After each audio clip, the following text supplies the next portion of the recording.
Bienvenidos al Inter-American Institute for Democracy este martes 17 de marzo del 2026. El Inter-American Institute for Democracy en esta ocasión tiene una conferencia titulada Elecciones Colombia 2026, legislativas y primarias. La conferencia estará a cargo de Francisco Santos.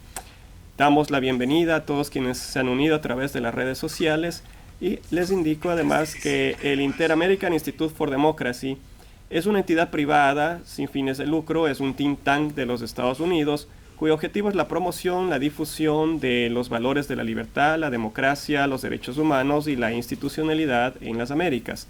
El Inter-American Institute for Democracy está constituido por académicos, políticos, profesionales, trabajadores, empresarios, hombres y mujeres de distintas nacionalidades. Mi nombre es Francisco Endara y les doy la más cordial bienvenida. Para empezar, tenemos una introducción que estará a cargo del Dr. Carlos Sánchez Berzaín.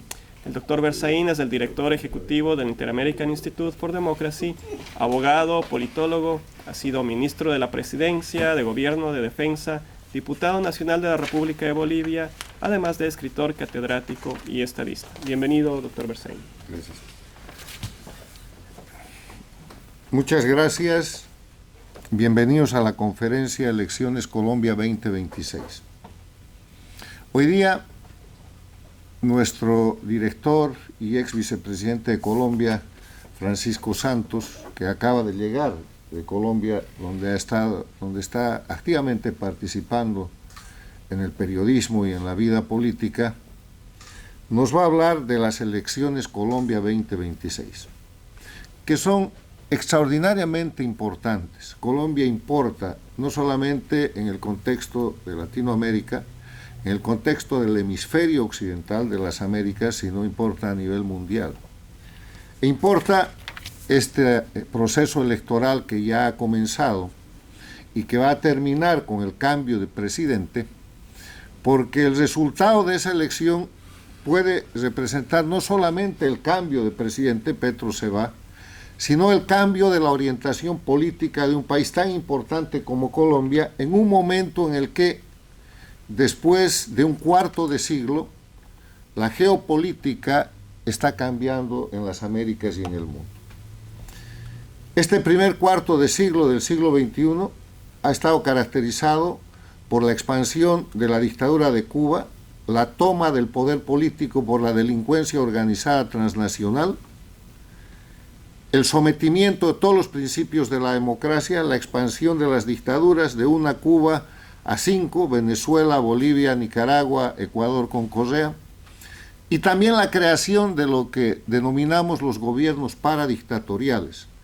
Los gobiernos paradictatoriales son gobiernos elegidos en un país democrático, por mecanismos democráticos, en el sistema de la democracia, pero cuyos ganadores, cuyos triunfantes en las elecciones han estado patrocinados, propuestos, financiados, sostenidos por el socialismo del siglo XXI, o sea, por el sistema dictatorial.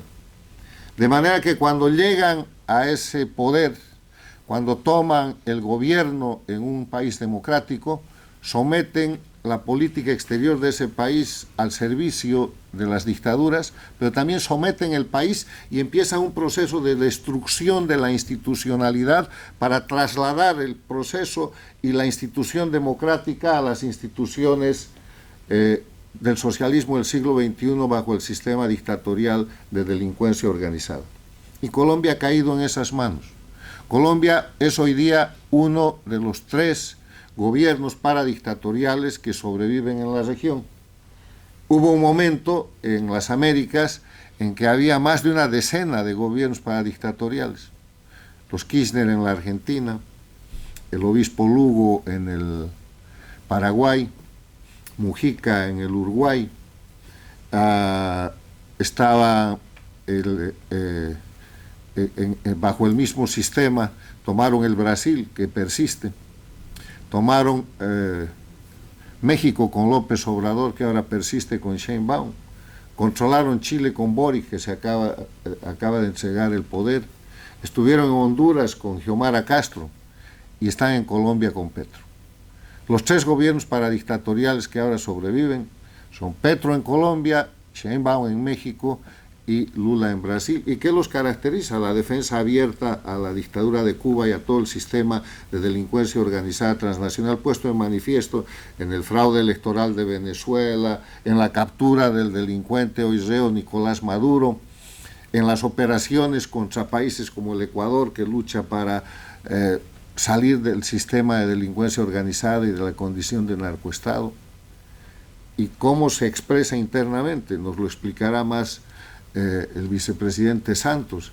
Se expresa internamente porque son gobiernos que favorecen la delincuencia organizada, como lo ha hecho en Colombia Petro respecto a las guerrillas del ELN, de las FARC, con efectos gravísimos para toda la región, protegiendo el narcoterrorismo, permitiendo la ampliación de los cultivos ilegales de coca y llevando adelante un mecanismo de encubrimiento hasta que se produjo el cambio de la política exterior de los Estados Unidos hace aproximadamente un año, que genera una nueva geopolítica en base al sistema, en base a la estrategia de seguridad nacional de Estados Unidos.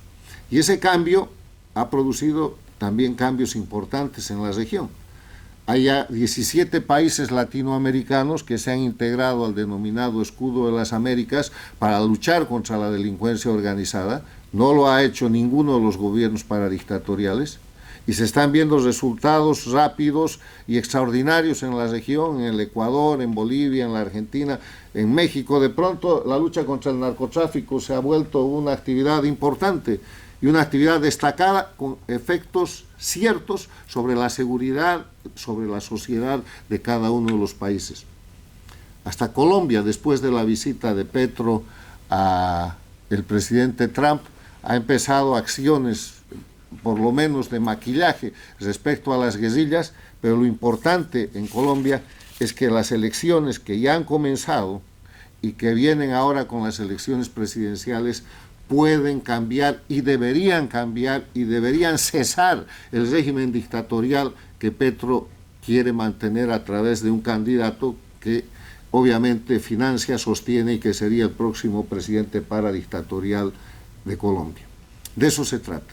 Se trata de que estemos informados y de que estudiemos las alternativas para recuperar la libertad y la democracia plena en Colombia, porque hoy día la democracia en Colombia no solamente que está restringida, está bajo acoso y está seriamente amenazada, con amenazas no solo para su seguridad, sino para su economía y su estabilidad, porque si Colombia insistiera en volver a elegir un presidente paradictatorial, los efectos de daño económico, social, político y de seguridad serían devastadores en un momento en que el continente ha cambiado, en un momento en el que el mundo está cambiando y en un momento en que la delincuencia organizada que tomó el poder político está absolutamente identificada, esperando que cese la dictadura principal, que es la dictadura de Cuba. Muchas gracias. Muchas gracias, doctor Berzaín. A continuación vamos con la conferencia Elecciones Colombia 2026. Tengo el gusto de presentar al ex vicepresidente Francisco Santos, quien es un muy reconocido político, además de periodista colombiano. Ha sido por 2 ocasiones vicepresidente de la República de Colombia, aparte de que también se ha desempeñado como director de noticias del canal RCN en el año 2010. Y posteriormente fue embajador de Colombia en Estados Unidos en el año 2018 al 2020. Bienvenido, vicepresidente Santos.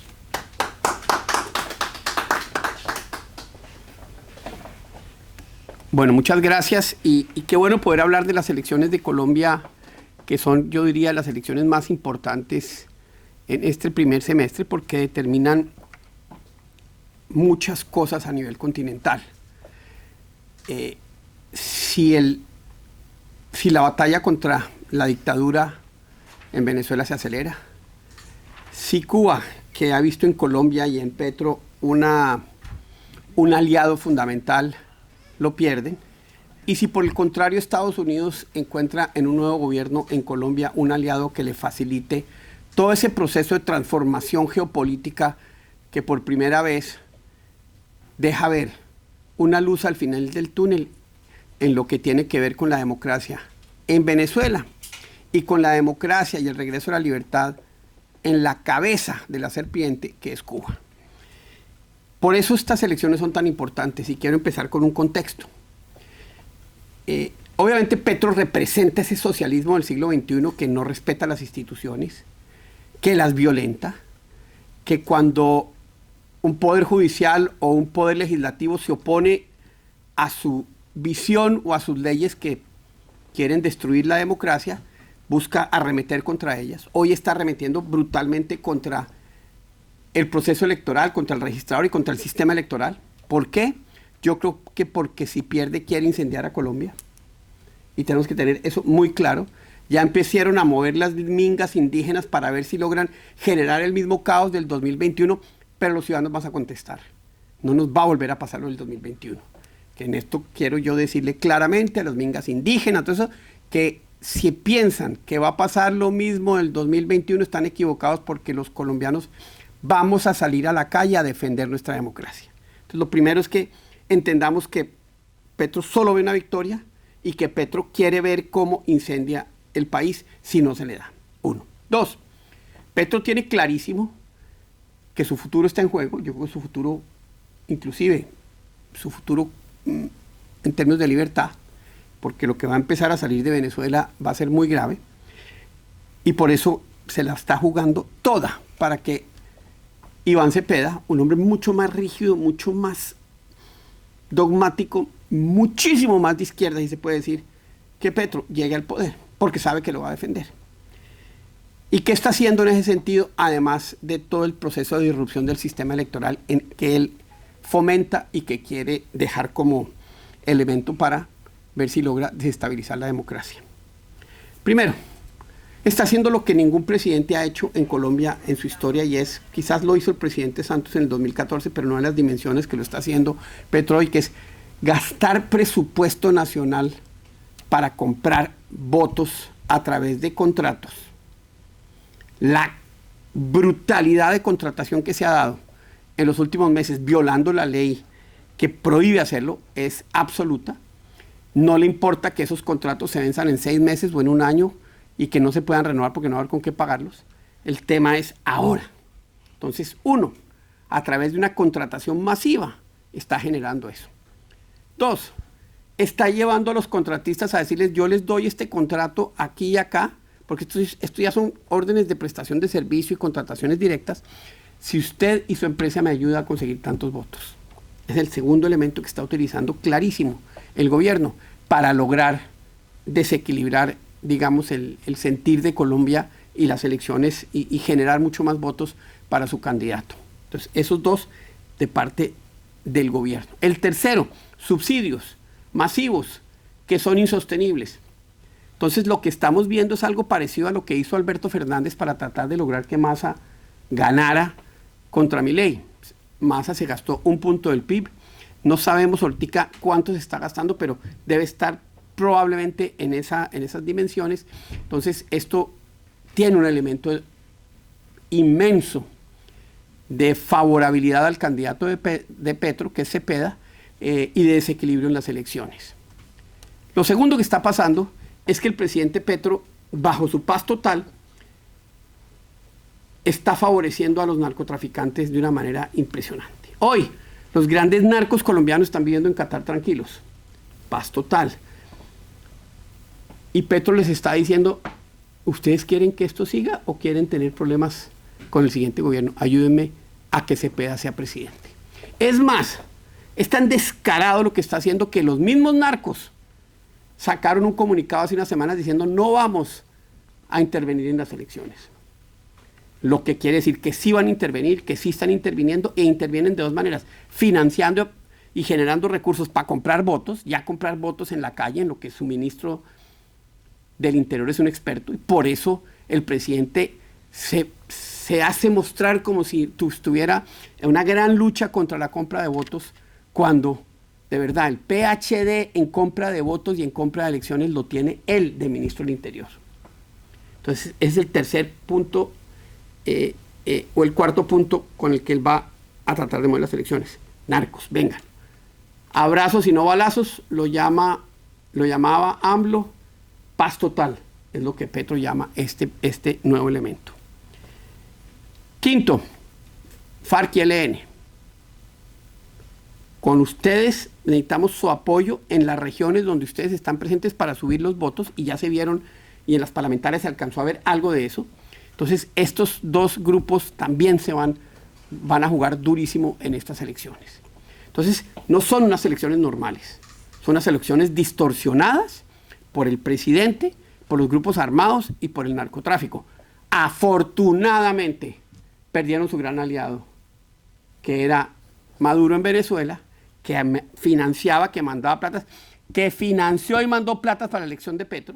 Eso todavía, la realidad de todo lo que ha pasado todavía no se conoce, se va a conocer, pero tiene estos otros elementos con los que él está tratando de intervenir en la campaña para lograr protegerse y lograr que su candidato, que acabaría con la democracia, acabaría con la libertad en Colombia, sea el siguiente presidente del país, Iván Cepeda. Dicho esto, yo era muy pesimista. Entre otras porque yo creo que toda esta presión que está haciendo el presidente puede ser 1, 2, 3 puntos en materia de votos. Y yo veía dos candidatos muy fuertes: Abelardo Lespriella en la derecha e Iván Cepeda en la izquierda, con un elemento fundamental, que el candidato de la derecha, Abelardo de Lespriella, no arrastra un voto del centro. Por el contrario, Cepeda, que estaba como un manso cordero, ya cambió el discurso después de las elecciones del domingo pasado, estaba en un discurso de: venga, yo abro las puertas, yo soy un socialdemócrata. Y estaba, mientras uno ahuyentaba, el otro atraía. Ese era el escenario antes del domingo antepasado, donde yo sí veía unas elecciones muy enredadas. Sin embargo, había unas primarias que tanto Petro como Abelardo dijeron: no voten. ¿Y por qué? Porque ellos querían competir. Petro y Cepeda quieren que su rival sea Abelardo, y Abelardo no quiere tener competencia en el centro y el centro derecha. No voten. Hicimos una campaña, yo hice una campaña personal, pero mucha gente hizo campaña de: voten, por favor, voten. Tener dos candidatos de derecha, de centro derecha, fuertes, es mucho más importante que tener solo uno. Mostrar la fuerza que tenemos es mucho más importante en el sentido de optimismo que simplemente no tenerlo y dejar que Cepeda sea el que se chupe todos esos votos. Y resulta que los colombianos contestaron positivamente. En la consulta, en la gran consulta, que es una consulta muy importante, ahí hay un exministro de Hacienda muy serio, Mauricio Cárdenas, había un exalcalde de Bogotá, 2 veces exalcalde de Bogotá, el mejor alcalde que ha tenido Bogotá en muchas décadas, Enrique Peñalosa. Había un exgobernador de Antioquia, muy popular en Antioquia, Aníbal Gaviria. Había un exministro de Comunicaciones y senador de la República, David Luna. Había un senador de un partido muy significativo, del galanismo, del nuevo liberalismo, la fuerza de Luis Carlos Galán, un hombre asesinado por la mafia, un joven serio. Estaba Vicky Dávila, una periodista que tomó la decisión muy frentera, que se conectó a una mujer que viene de la clase media baja y que ha logrado crear un escenario. Estaba Juan Daniel Oviedo, un hombre que hizo una campaña interesantísima, directo, sin pelos en la lengua, sin ocultar lo que es, pero también clarísimo en lo que hacía y lo que proponía, porque es un hombre que tiene PhD en economía de la Universidad de Toulouse y tiene un máster en economía de matemáticas de la Universidad de Toulouse. O sea, no es un pintado en la pared. Y estaba Vicky Dávila. Y nosotros le apostamos, y como les dije antes, los colombianos respondieron. Vicky Dávila sacó 3.2 millones de votos. Perdón, Paloma Valencia sacó 3 puntos. Paloma Valencia, que estaba en eso y era la candidata del Centro Democrático, sacó 3.2 millones de votos. Juan Daniel Oviedo sacó 1.2 millones de votos. El resto, la sumatoria, fueron cerca 5.8, 5.9 millones de votos, que ya mostró una fuerza muy grande. Y eso generó un respiro. Pero lo más importante es lo que pasó después. Paloma dijo, vengan, esta gran consulta me manda un mensaje, esto es entre todos. No, con el triunfo no se volvió, digamos, no excluyó, sumó y sumó y sumó. Y en esa semana vimos 5, 6, 7 de los políticos más importantes de Colombia diciendo todos juntos. Y el mensaje de Colombia lo escuchó. Escogió a Juan Daniel Oviedo como su candidato a la vicepresidencia. Inclusive en estos días están diciendo, es que ser diferentes es importante, no tenemos que ser lo mismo. Y resulta que en las encuestas esa pareja va subiendo, los demás o están quietos o están bajando. Y por eso cambió el discurso de Cepeda. Ya Cepeda empezó a irse contra los antioqueños, dijo es que todos los antioqueños, y Antioquia es la sede del paramilitarismo, del narcotráfico, o sea, metió en el mismo saco a todos los antioqueños, no a ese grupúsculo menor de violentos. Ya están con, el presidente Petro ya empezó en un discurso homofóbico contra Juan Daniel Oviedo, y Oviedo ya le contestó y le dijo, oiga, usted que es capaz de hablar de clítoris en los consejos de ministros, ¿no es capaz de decirme que soy marica? Así le dijo, de frente. Y eso yo creo que está generando una aglutinación alrededor de Paloma y de Oviedo que creo que nos salvó del horror de Cepeda. Salvó a Colombia y estamos a punto de salvar a Colombia del horror de Cepeda. Ojo, esto no quiere decir que nos debemos descuidar. Ya estamos viendo una campaña que yo, ayer hablando con gente de distintos sectores que analizan de dónde viene la información de redes y la pauta de redes, estoy seguro que si empezamos a analizar vamos a darnos cuenta que mucha viene de afuera, porque desde afuera juegan en las elecciones en Colombia y entonces están planteando, y ya hay un mensaje que yo vi, bueno, a mí me dan hasta con el balde, dicen, ay, usted nos engañó, usted nos dijo que votáramos por Paloma. Sí, pero yo no los engañé. Logramos lo que queríamos, 2 candidatos fuertes. También ya hay un círculo gigantesco que está mintiendo de la A a la Z, diciendo que van a imponer política transgénero. No, señor. Los principios de la campaña de Paloma siguen. Lo que pasa es que se une todo un sector que le habla a los jóvenes, que tiene la capacidad de verlos a los ojos, que tiene la capacidad de interpretarlos en políticas que el gobierno va a intentar implementar. Y eso no lo pueden ver.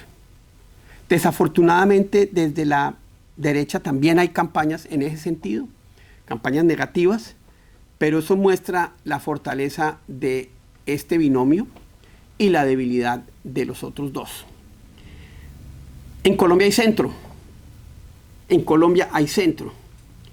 Y cuando uno mira y dice, es que lo de Milei se dio, hay que entender que lo de Milei se dio después de cuántas elecciones y cuántas decepciones y cuánta destrucción económica del segundo país más rico del continente que deterioró la calidad de vida y acabó con ese centro. En Colombia el centro todavía no se ha acabado.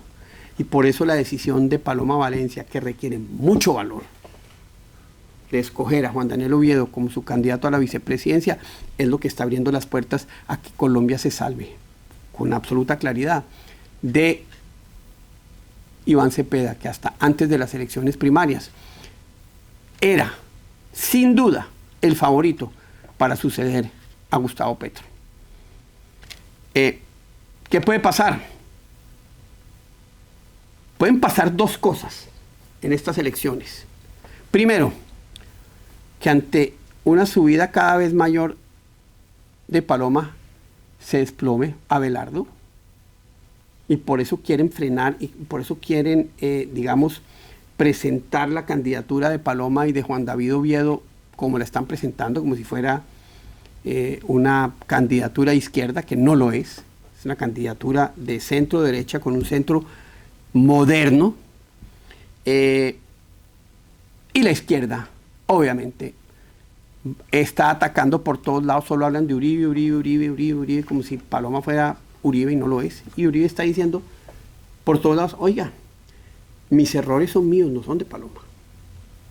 Y eso está generando también como una mirada al post-uribismo por primera vez, que creo que es parte de las herencias que pueden quedar de estas elecciones. Va a ser muy interesante lo que viene.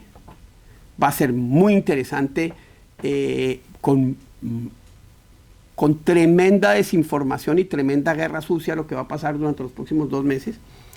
Pero yo estoy optimista porque Colombia es un país sensato. Colombia tiene la segunda democracia más antigua del continente. En Colombia hemos pasado por todo y creo que por fin estamos aprendiendo la lección de que ese populismo del siglo XXI solo destruye y que mantenerlo en el poder es acabar con la libertad y la democracia. Hoy les tengo que decir que por primera vez en muchos meses me siento optimista de que Colombia se puede salvar, de que Iván Cepeda sea el siguiente presidente del país. Muchas gracias. Muchas gracias, vicepresidente Santos. A continuación, invito a tomar la palabra al señor arquitecto Rodrigo Arboleda. Señor Arboleda es un destacado personaje en Colombia que ejerció la arquitectura durante 15 años y ha participado en la vida de Colombia en una amplia variedad de empresas, tanto en su país natal como en Estados Unidos. Se ha desempeñado en áreas como el marketing, la logística, el desarrollo de negocios, operaciones internacionales, y desde el año 2009 dirige One Laptop Per Child Association, que es un proyecto muy reconocido porque ha entregado más de 2 millones de portátiles en más de 35 países del mundo. Bienvenido, señora Arboleda. Bueno, muchas gracias al Instituto. Voy a leer para estar seguro de que cumplo con los requerimientos del tiempo. Y me honra pertenecer a este directorio del Instituto Interamericano por la Democracia. Aun cuando soy arquitecto de profesión, llevo muchas décadas dedicado a explorar cómo la tecnología puede contribuir a mejorar la educación y a través de ella impulsar el desarrollo socioeconómico de nuestros países. Reflexionaré entonces sobre el proceso de búsqueda de nuestro propio líder, sea este hombre o mujer, y sobre cómo la tecnología puede ayudarnos a pensar con mayor claridad en esta encrucijada. Recientemente vi en Netflix una película sobre Confucio. Me fascinó no solo por su dimensión histórica, sino también por la claridad de su pensamiento, pero más aún por la relevancia que puede tener por el momento en que vivimos. Intrigado, recurrí entonces a mi nuevo mejor amigo, nefasta frase que popularizó un expresidente nuestro de triste recordatorio. Me refiero ahora a este mejor amigo que se llama ChatGPT, la aplicación de inteligencia artificial que hace parte ubicua en nuestras vidas. Le pedí que me llevara de la mano a través de 2500 años de pensamiento desde Confucio hasta nuestros días para intentar entender cuál podría ser el perfil más adecuado del líder que debería conducir los destinos de Colombia. Lo primero que descubrí fue la extraordinaria convergencia entre Confucio, Aristóteles y Jesucristo. Confucio vivió entre los 551 y 479 años antes de Cristo en una época marcada por el caos político y las guerras constantes. Frente a ese escenario planteó una pregunta fundamental: ¿cómo restaurar el orden, la dignidad y la armonía en una sociedad en caos? Su respuesta fue sencilla y profunda: la educación moral del individuo. Lo basó en 3 pilares fundamentales. Ren, la capacidad de tratar al otro con respeto. No hagas al otro lo que no quieres que te hagan a ti. Jesucristo 500 años más tarde lo puso pero en positivo. Haz a los otros lo que quisieras que te hicieran a ti. El segundo fue Li, el valor de las formas, las tradiciones y las normas que ordenan la convivencia. La visibilización se sostiene en las formas correctas. El tercer pilar fue Xiao, la piedad filial. Una sociedad comienza con una familia sana. El respeto a los mayores y a los ancestros no es una obediencia ciega, sino continuidad entre el pasado, el presente y el futuro. A estos pilares añadió virtudes esenciales como la rectitud moral, la honestidad, la confianza y la sabiduría práctica. Sin confianza, decía, no hay familia, no hay gobierno, no hay sociedad. Cada uno de estos puntos daría para sendas conferencias y discusiones. Bástenos con decir en este momento que, viendo entonces a Aristóteles, quien sostenía que la virtud no es innata, sino que se aprende practicándola, y la política no existe solo para administrar, sino para crear las condiciones de una vida buena, algo imposible sin gobernantes virtuosos. El cristianismo añadió una serie fundamental, el liderazgo como servicio. La autoridad se mide por la capacidad de servir y por la disposición de sacrificar el interés personal por el bien común. Las tres coinciden en una verdad incómoda para nuestros tiempos. Las sociedades no se construyen solo con buenas leyes, sino con personas buenas. Comparando con líderes actuales, encontramos líderes carismáticos sin ética, tecnócratas brillantes sin empatía, revolucionarios sin respeto por la ley y demócratas sin coraje moral. El resultado es una política atrapada entre el cinismo y la improvisación. Tal vez entonces el gran desafío de nuestras democracias no sea ideológico, sino formativo. Comienza en la manera de vivir, en cumplir la palabra, en cómo tratar al adversario y en asumir responsabilidades. El ejemplo vale más que el programa de gobierno, más que la retórica o que el trino en las redes sociales. Permítame cerrar con una par de reflexiones personales. Hay una nueva generación que nos muestra caminos. Por un lado, mi hijo, consultor en una gran firma internacional mundial, me decía hace poco que hoy los proyectos se tienen que evaluar no solo por su modelo de negocio o por sus recursos financieros y físicos, sino también por la calidad ética de quienes los ejecutan. Y aquí surge una pregunta inevitable. ¿Qué está fallando entonces en nuestros sistemas educativos para que principios conocidos por 2000 años y medio no logren convertirse en políticas prácticas? ¿Por qué un máster en gobernanza pública en costosísimas universidades internacionales si al regresar a nuestros países cargados de diplomas nos pasamos por la faja todos estos principios y caemos en las corruptelas que estamos viviendo? Pero por otro lado veo razones para el optimismo en una generación de jóvenes no solo excelentes en sus profesiones, sino comprometidos con su ciudad y con su país, y bajo principios éticos incuestionables. Son mis verdaderos nuevos amigos, esta vez, especialmente en mi ciudad natal, Medellín.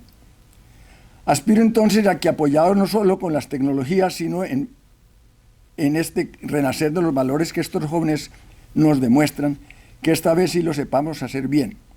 Nuestros descendientes no sabrían perdonarnos de no ser así.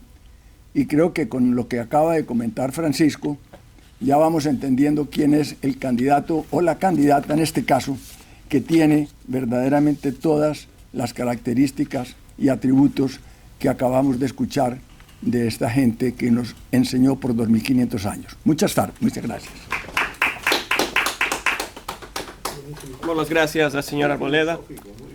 A continuación invito a tomar la palabra a la doctora Beatriz Rangel. La señora Rangel es una muy reconocida internacionalista con maestrías en Desarrollo Económico en Boston University y en Administración Pública de Harvard. Desde el año 94 ha desarrollado su carrera en el área de operaciones y consultoría. Actualmente es directora gerente de AMLA Consulting Group. También es directora del Inter-American Institute for Democracy. Bienvenida, doctora Rangel.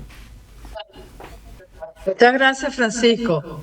Agradezco al Inter-American Institute for Democracy la oportunidad de participar en un foro que, a mi modo de ver, tiene muchísima relevancia para el destino de Latinoamérica. También le agradezco a Francisco Santos su clarísima exposición y su presentación de lo que es la situación actual en Colombia, que yo la veo con esperanza. Porque yo creo que las elecciones en Colombia, a mi modo de ver, son el cursor que nos va a indicar hacia dónde se va a inclinar el hemisferio, la parte sur del hemisferio occidental en esta segunda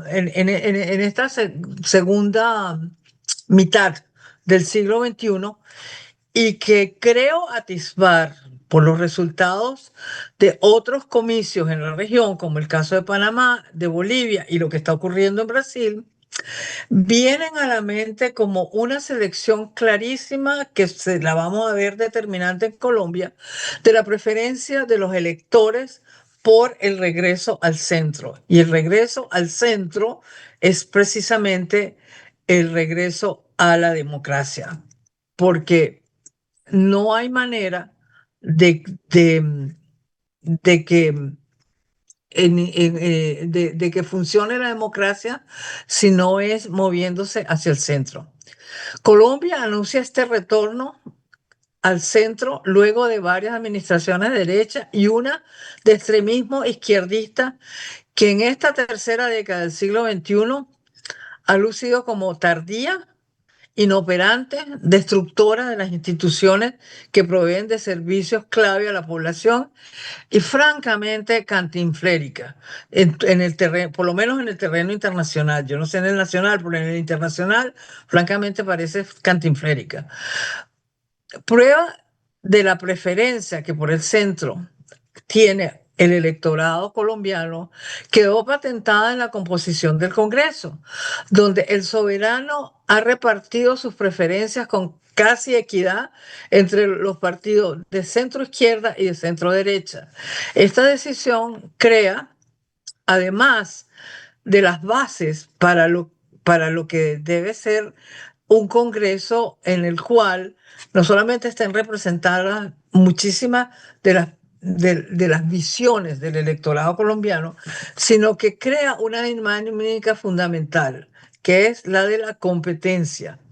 Entonces, eso fue lo que precisamente los padres fundadores de Estados Unidos definieron como el equilibrio democrático, que es producto de la competencia entre organizaciones políticas. En el legislativo colombiano va a haber competencia y habrá la necesidad de llegar a arreglos y acuerdos para garantizar la gobernabilidad. Aún más, pienso yo, pareciera que la senadora Valencia va a ser capaz de romper el techo de vidrio que ha impedido la llegada a la Casa de Nariño de una mujer. Si este fuera el caso, los colombianos claramente han optado por y han privilegiado el centro en la política. Y esta es una de las cualidades que distinguen a las sociedades democráticas maduras. El segundo rasgo que yo creo que define la contienda electoral en Colombia es desde luego su economía. En este terreno, las expectativas de cambio de la política económica derivadas de los comicios, hay unas expectativas de cambio en la política económica que están derivadas de los comicios presidenciales, de la demanda alimentaria mundial que está creciendo y de la lenta pero segura recuperación del crecimiento en los sectores minero y de petróleo.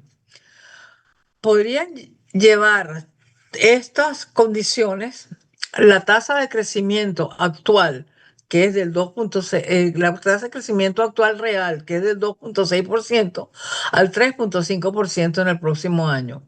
Y este crecimiento se daría sobre sólidas bases, ya que vuela sobre las alas del consumo de la población que se ha doblado en los años de la administración de Petro por las razones que explicó Francisco.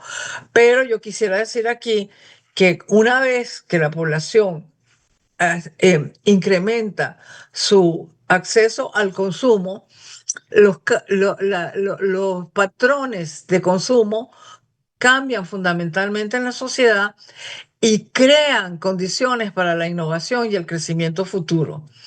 Este retrato, sin embargo, no estaría completo si no describimos también, o por lo menos le damos unas pinceladas a lo que es el ambiente geopolítico que envuelve a Colombia y al hemisferio entero.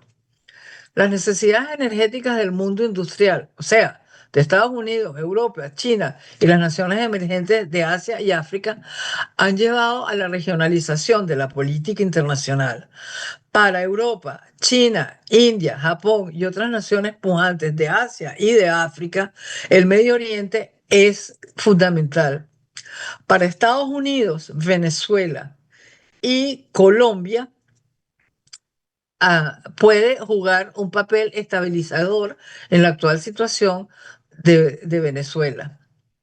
¿Por qué? Porque Estados Unidos ha tenido que asumir en Venezuela una tutela para poder desmontar lentamente el aparato criminal que se asentaba y en que se asentaba y se asienta el régimen de Nicolás Maduro, que todavía no ha desaparecido.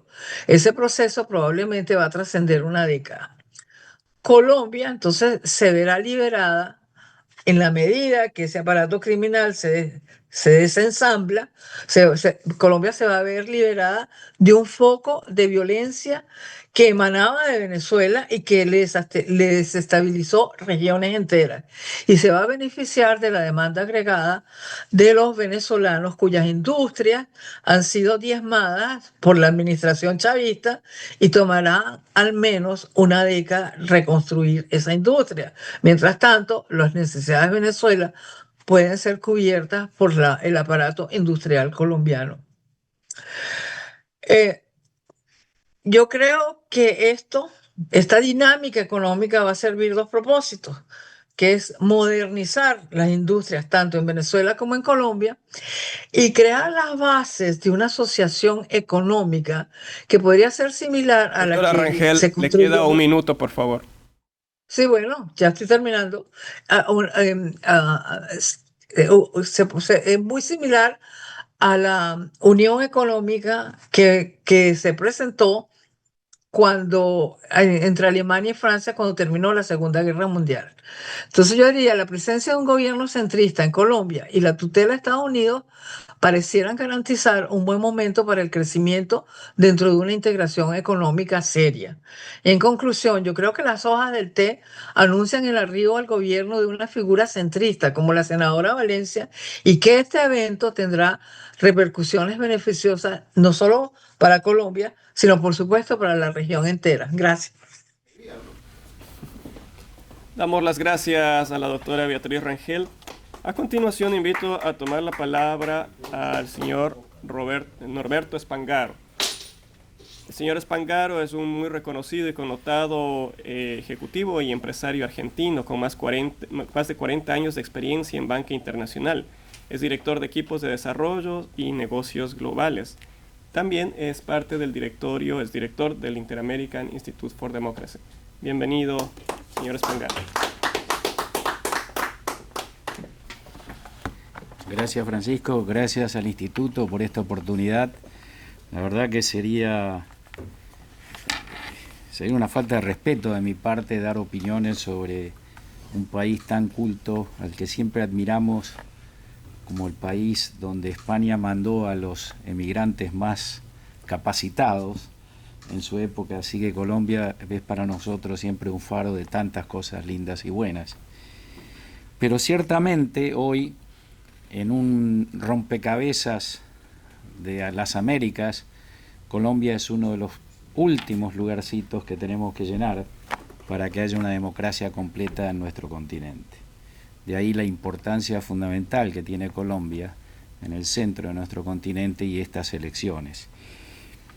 Yo creo que, decía Francisco, que Colombia tiene centro, y eso es absolutamente cierto, pero también es cierto de que las izquierdas progresistas tienen piso y techo en todos los países, y que salir para ellos de ese techo les ha sido prácticamente imposible.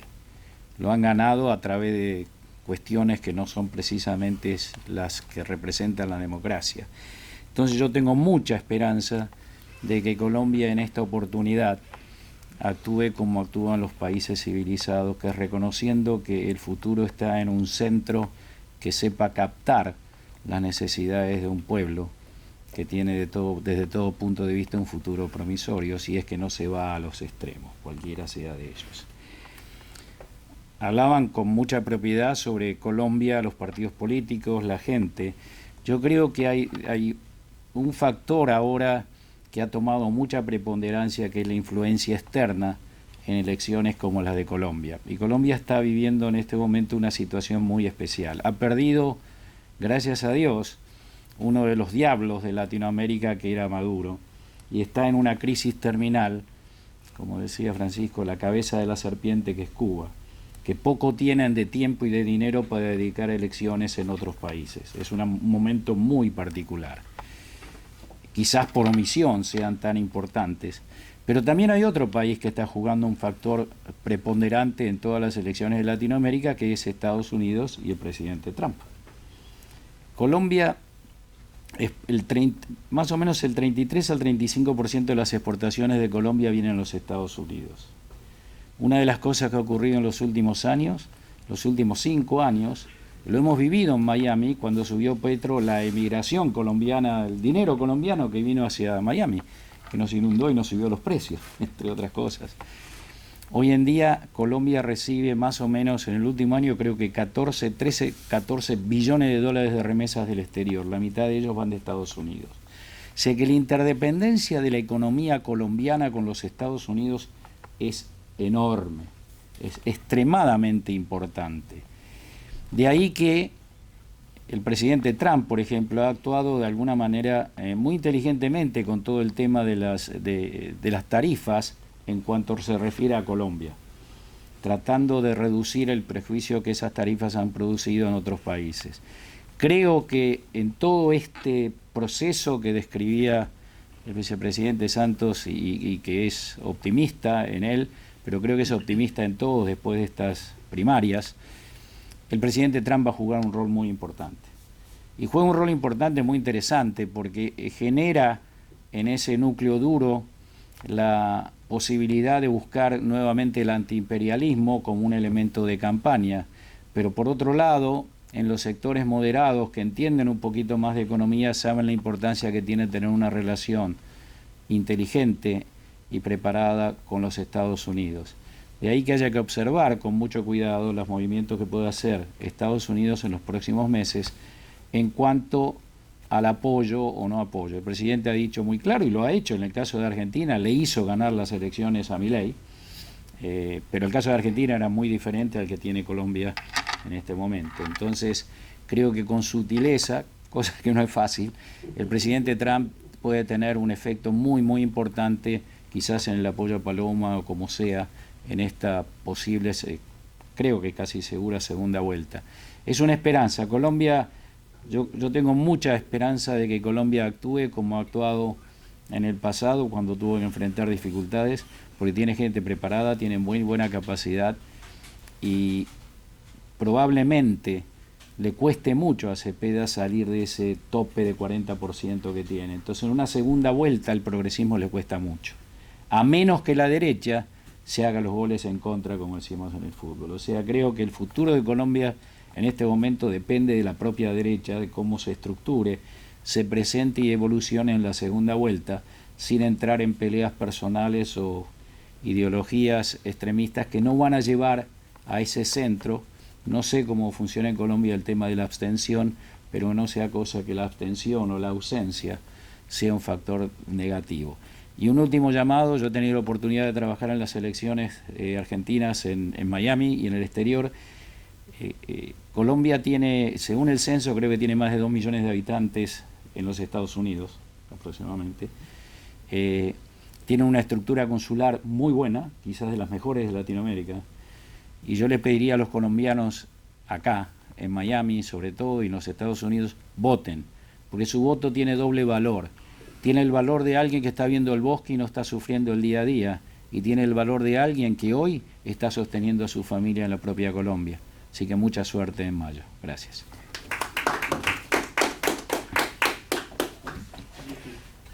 Muchas gracias, señora Spangaro.